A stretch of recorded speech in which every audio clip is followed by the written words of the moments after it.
This manga reminds me of various stories from my youth. Like the time I pretended to have a boyfriend from Canada when I was in like 5th grade.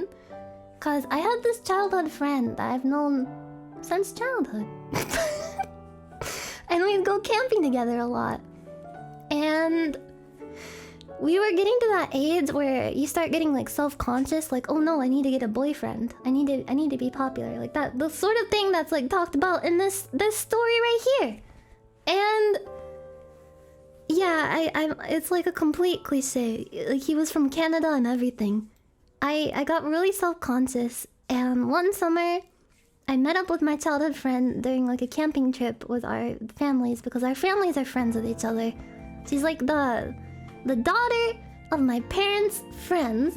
So we have known each other since we were born, basically, at this point. And I wanted to impress my friend. So what I did is I you know when it's summer break and it's like summertime loving, having a blast.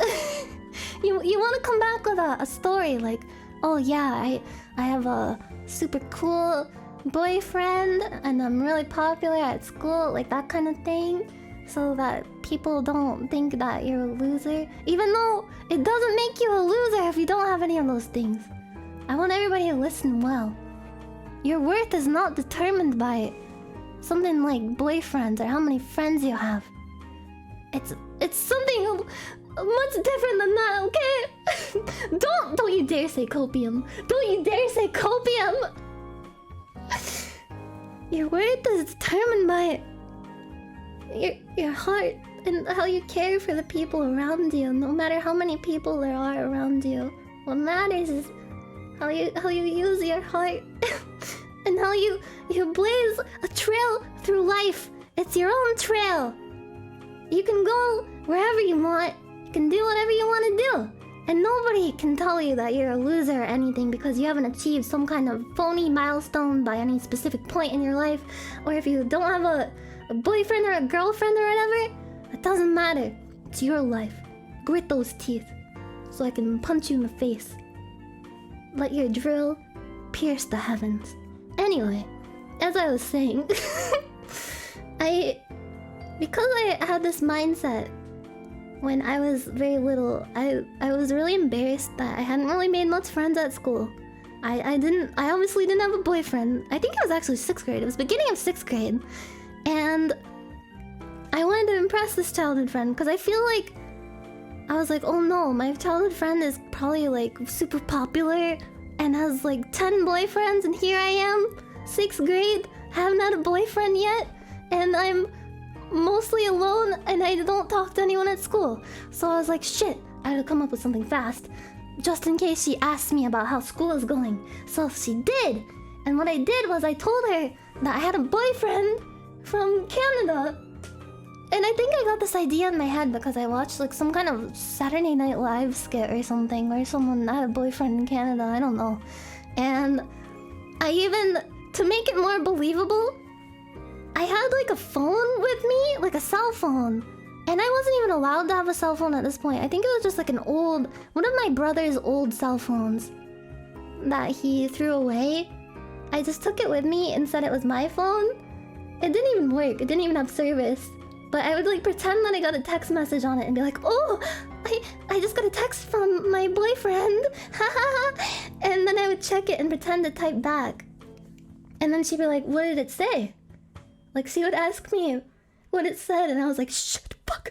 And then like on the spot, I had to come up with like a message from said boyfriend that was like flowery and romantic.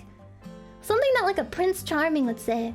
Cause when I was little, I had this idea put into my head by watching so many Disney movies and stuff that I needed to find my Prince Charming by a certain age or I was worthless. So it was a message that was like, hello, my darling flower. I hope today finds you well. You are oh so beautiful and I love you so much.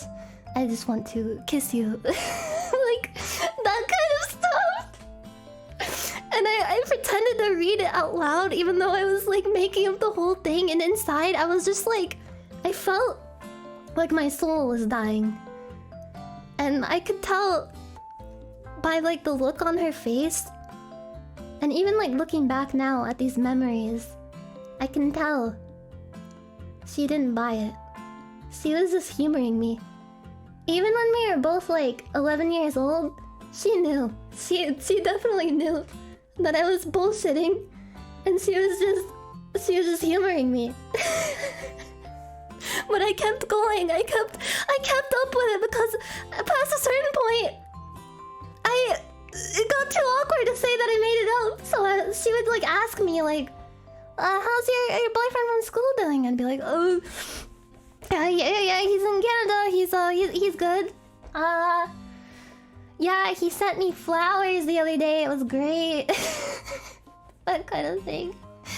I haven't talked to her in a while, actually like years.